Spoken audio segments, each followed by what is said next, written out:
We're here to share the story of a world that's full of light.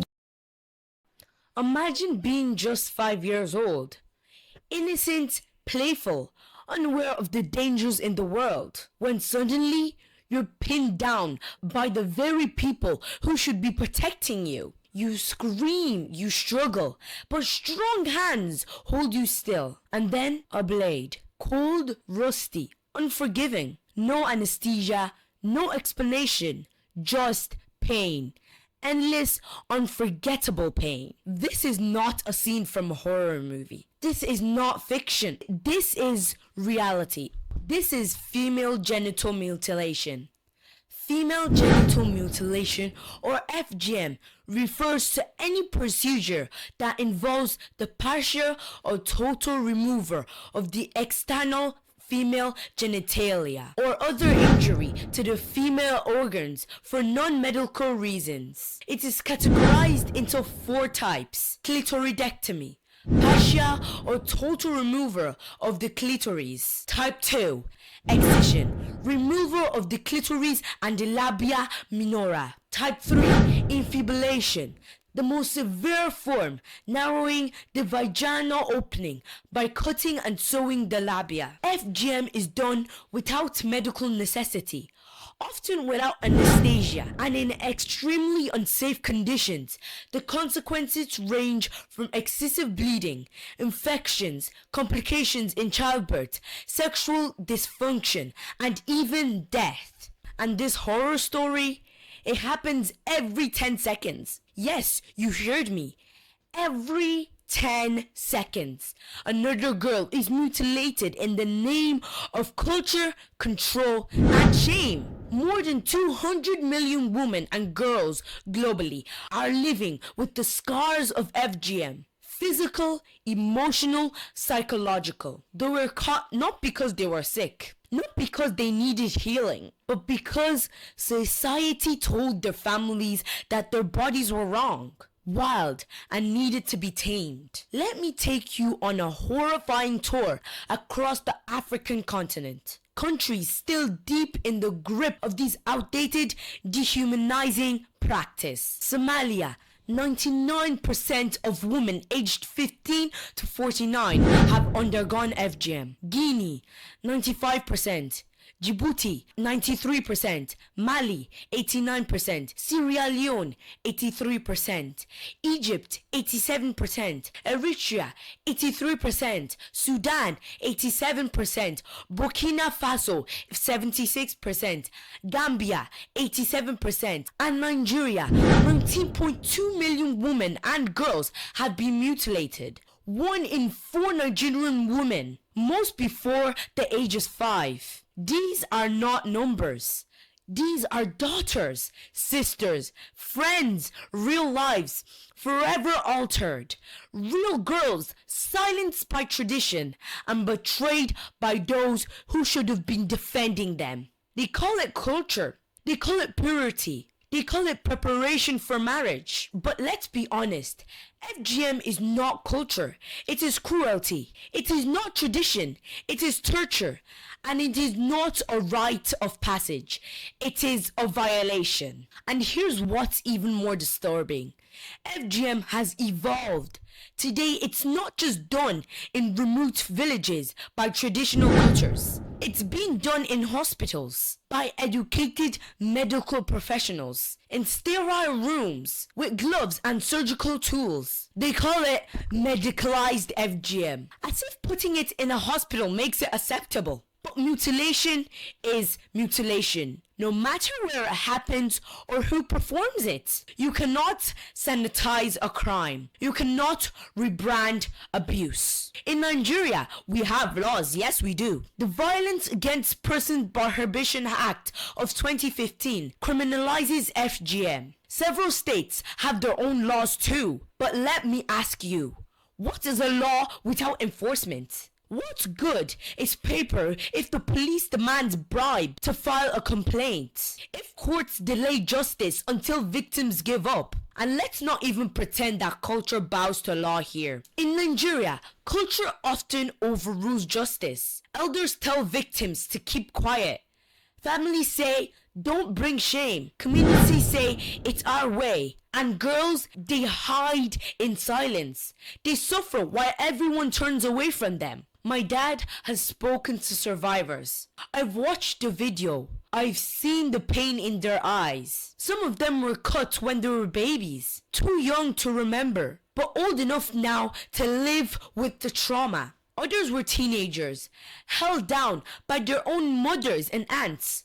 Women who were once victims themselves, now turned enforcers of pain. And here's the sick twist. Many of them defend it. They say, my daughter must go through what I went through, because they believe that pain makes her woman enough. Let me be clear. No tradition has the right to destroy a child's body. No community has the right to control a woman's sexuality through violence. And no parent has the right to hand their child over to torture. So today, on this special episode of the Onaolapo Show, we are not just having a conversation. We are issuing a challenge to every father who is silent. Speak up. To every mother who is afraid, fight back. To every leader who defends this practice, shame on you. To every survivor, you are not alone. And to the next girl at risk, we are coming for you, to protect you, to fight for you, to end this. FGM is not an African identity. It is not our pride. It is our shame.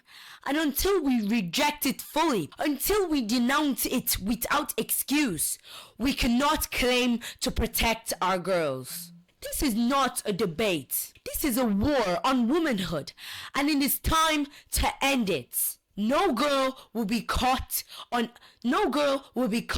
our watch. No culture is worth a child's blood, and no silence will be stronger than our voice. I am Heavenly Go-To Onaolapo, and this is the Onaolapo Show. I'm not here alone. Joining me as usual is someone whose voice I deeply respect. Not just because he's my father, but because he has dedicated years to advocating for the protection, safety, and dignity of children. Please welcome my co-host, Noah Jimoh Onaolapo. Dad, Yeah. we've heard how terrifying and widespread FGM is. Exactly. We've seen the damage it causes. And yet, despite all of that, this practice still thrives today Exactly. across Nigeria Yeah. and much of Africa. Correct. So my question is this. Why does female genital mutilation continue to persist in our communities? Even with all the awareness, the pain, Yeah. and the loss against it? Heavenly God. Yes. Thank you so much for that powerful and well articulated opening. It's rich with insight, data, and hard-hitting statistics. You see, the answer to your question is complex, my daughter. FGM persists due to a mix of cultural and social, even religious misconceptions. Oh gosh. Cultural tradition, our ancestors did it, so we must continue. Many communities, Heavenly God, sees FGM as an ancient rite of passage, something that has been done for generations. And you see some, they will say it's because of marriageability. And there is also a false belief that a woman who has not undergone FGM is unclean or unfit for marriage. And that's a control over female sexuality. They believe that women must be tamed sexually. They believe that cutting a girl will reduce her sexual desire and make her faithful in marriage. What a nonsense. And despite the fact that no major religion mandate FGM, some communities still wrongly believe it is also a religious duty. Social pressures, family fear being shamed if they don't do it. They fear rejection if they don't conform to the tradition. So they continue the practice, and many don't even know that FGM is illegal.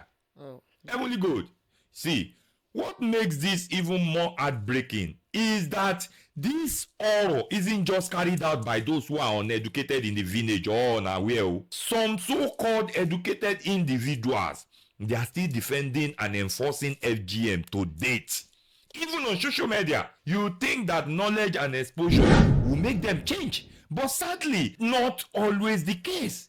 As we speak, I personally know people, as in people close to me, who have vowed to do this to their daughters no matter what anyone says. And what's even more shocking, some women who have already gone through FGM themselves, some of these women, they've gone through it, they still insist on putting their daughters through this pain. They stand by it so firmly, no one dares to challenge them. And when you ask them, why are you doing this? What exactly are you gaining? They have no real answer.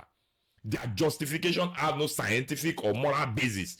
As in, no medical benefit, no social advantage. They are only rooted in myths and deeply ingrained in societal norms. Heavenly good. The tragedy is that millions of girls continue to suffer because of these outdated beliefs. Oh, no. Heavenly good. Yes? I repeat, this isn't just a distant issue affecting rural communities. It is happening right in our circles, in our neighborhoods, among people we know. And if we don't challenge these harmful beliefs, they will keep being passed down to the next generation, which is wrong. Dad. Yeah? That was intense. Yeah. Everything you just said cuts deep. No pun intended. Yeah? Because while so many people want to dance around this topic, you went straight to the roots. All right. It's heartbreaking that girls are still being mutilated under the same roof where they should feel safest. This horror is being passed from one generation to the next. Exactly. Not because people are ignorant, because they've normalized violence as virtue. You mentioned culture, shame, Yes. fear, Yes. control, Yes. silence, Yes. and I'm still trying to process it all. But here's what really gets to me. We have laws. Exactly. Nigeria has laws. Correct. States have laws. Yes. We have international agreements, declarations, and conventions. The Violence Against Persons Prohibition Act. Even Lagos State has specific legislations outlawing FGM. Yes. On paper, we're doing something. Correct. On paper, we're taking a stand. Yeah. So if these laws exist, Dad, why don't they work? Oh my God. Girls are still getting cut. Exactly. Cutters are walking free. Correct. Families are making decisions with zero fear of consequences. Every day. Victims are suffering in silence because they know the system won't protect them. Exactly. Police don't act. No. Courts don't prosecute. No. Communities don't report. No. So I have to ask, why do these laws fail, Dad? What is the disconnection between the law books and the reality on the ground? Yeah. Is it the ignorance, corruption, lack of will, or is it something deeper? Because if the system we've built to protect children can't protect a girl from being mutilated before she even starts primary school, then what kind of system is it really? Please break it down for me and everyone watching. Heavenly good. Yes, Dad. See, you are absolutely right to raise this. Yes, Nigeria has the Violence Against Persons Prohibition Act of 2015. It's a federal law that explicitly bans female genital mutilation. And several states, including Lagos, Ebonyi, and Imo, have also passed down their own anti-FGM legislation. See, on paper, Nigeria looks like a country committed to protecting its girls. But here is the cold, hard truth. Laws alone don't save lives. Enforcement does. And in Nigeria, enforcement is a ghost. We keep cycling back to the same tragic reality. Nigeria laws are often mirage, beautiful to look at, impressive to quote, but when you reach out to touch them, to test their power, there's nothing there. And who is even enforcing this law? Who is ensuring justice? The same Nigerian police force that demand bribe before they even write down your complaint? You said it in your opening. The same officers who will look a mother in the eyes and say, this is a family issue, go back home and settle it. The same officers who don't even know that FGM is a criminal act. under federal law. Heavenly God, we need to be honest here. Most of them don't recognize FGM as a crime. They see it as a cultural decision because Nigerian community is a patriarchal community, and most of the Nigerian police force, the male ones, are patriarchal in nature. That's the bitter truth.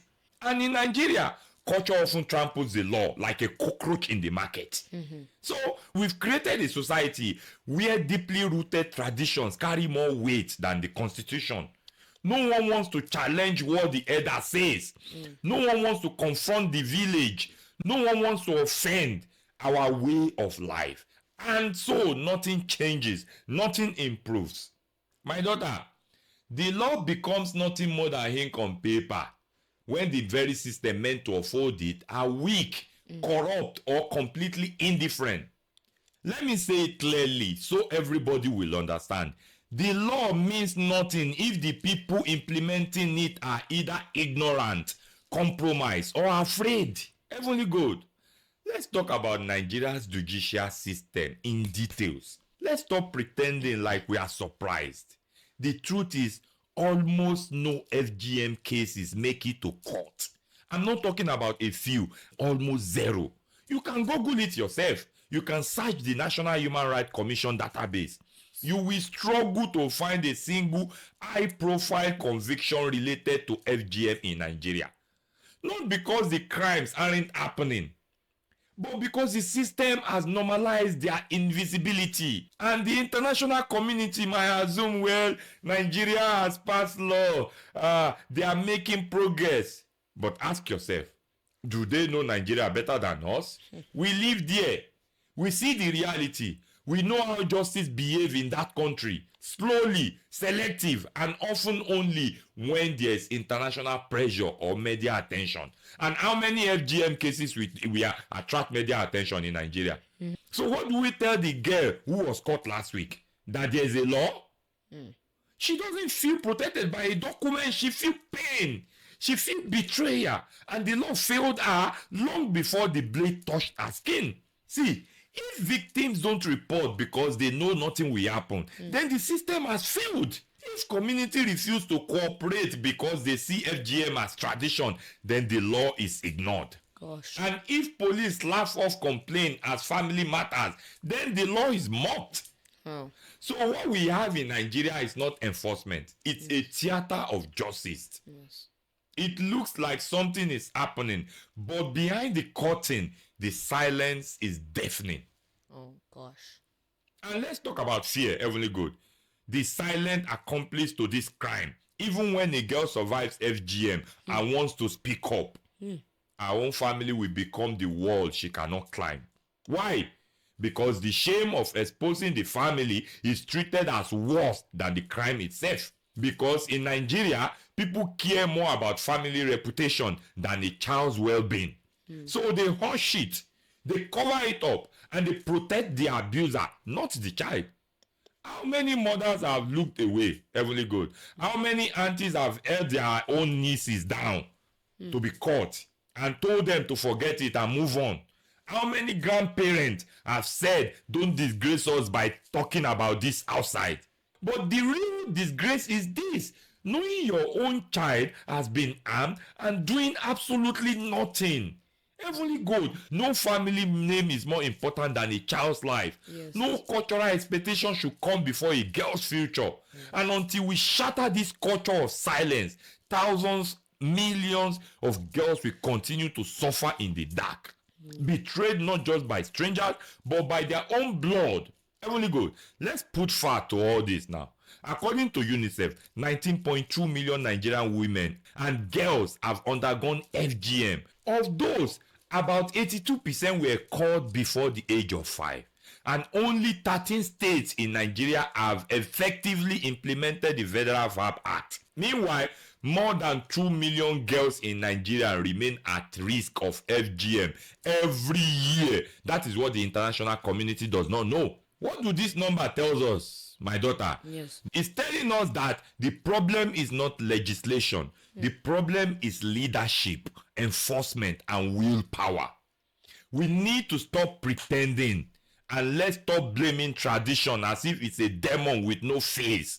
My girl, FGM persists because people are doing it. Yes. People in power, people in uniform, people in churches, people in mosque, people in all our neighborhoods, people that we know. And until we hold these people accountable by name, by position, and by action, we will keep burying our girls under the way of fake justice. My daughter, the real shame is not just that this is still happening. The shame is that everyone knows it's happening and still we do nothing. That is my pain. Daddy, this is tragic and it needs to stop. Exactly, you are right. It needs to stop. Today, we've uncovered hard truths, the kind that cuts deeper than any blade. But truth alone won't save the next girl. Truth alone won't uncut those already scarred. Change only happens when truth leads to action. And that responsibility, it starts with every single one of us. We cannot afford to remain silent, because silence is how injustice survives. Silence is how traditions become weapons. Silence is how culture kills. To every government official sitting in the comfy seats while girls bleed, shame on you. To every policymaker who passed a law just to impress the international community, but never enforced it, you are complicit. To the international organizations who clap for our signatures on treaties and turn blind eyes to the suffering in real communities, your applause mean nothing if girls keep getting cut under your watch. You say Nigeria has laws. Yes, we do, but on paper. We signed the VAP Act. We adopted protocols. We hosted conferences. But let me ask, where is the implementation? Where is the justice? Where are the arrests? Girls are still being mutilated every day in state with active legislations. If you are an ambassador, a donor, a UN rep, and you're reading this or watching this, ask yourself, am I funding change or am I funding a facade? Because until justice touches the streets, your presence is PR, not progress. To the so-called religious leaders preaching obedience while ignoring oppression, where is your conscience? To the traditional rulers defending FGM with folklore, your thrones are soaked in blood. To the celebrities and influencers who scream about trends but whisper about truth, where are your voices now? You say you're for women's rights. Then where are you when little girls are held down and violated? Where are you when culture becomes carnage? Let me play devil's advocate for a minute. Let's pretend FGM actually worked. Let's pretend it kept girls pure, faithful, and modest. Even then, the cost would still be too high. Because no tradition should require a child suffering to prove its worth. This is not discipline. This is not culture. This is not protection. This is mutilation. And to every girl who has survived it, let me speak directly to you now. You are not dirty. You are not cursed. You are not less. You are powerful. You're worthy. You are seen. And we're fighting for you, loudly, publicly, and without apology. You did not deserve what happened to you, but what happened to you does not define your future. You are not weak, they were. To the next girl at risk, we want you to know you are not alone. We're building a wall of resistance around you with our voices, our platforms, and our fists if necessary. To the audience, to the viewers, to the world, be louder than the silence. Be braver than the tradition. Be stronger than the shame. Learn, speak, share, report, challenge, protect. Talk to your sons. Educate your daughters. Disrupt your family's generational pain. This isn't just Heavenly Gold's fight. This isn't just the Onaolapo Show fight. This is your fight too. And if you've been watching and feel uncomfortable, good. That means you're human. That means you're awake. Now, do something. FGM is not a debate. It is not a cultural issue. It is a human rights violation. A brutal, systemic war on the female body. And it must end now. Like the fierce activist Jahak Dukuro said, and I quote, "There is no culture, tradition, or religion that justifies the mutilation of girls." FGM is a violation, not a rite of passage. So to every leader, lawmaker, mother, father, pastor, imam, teacher, elder, and youth, you have a choice. Protect the next girl, or be the reason she bleeds. The world is watching.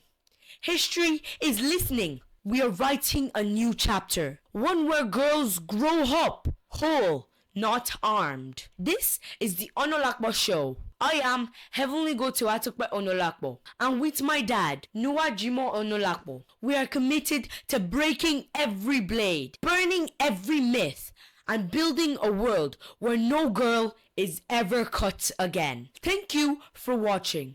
Thank you for listening. Now go and do something that saves a life. Until next time, let's keep making the world a safer place for every child. Bye!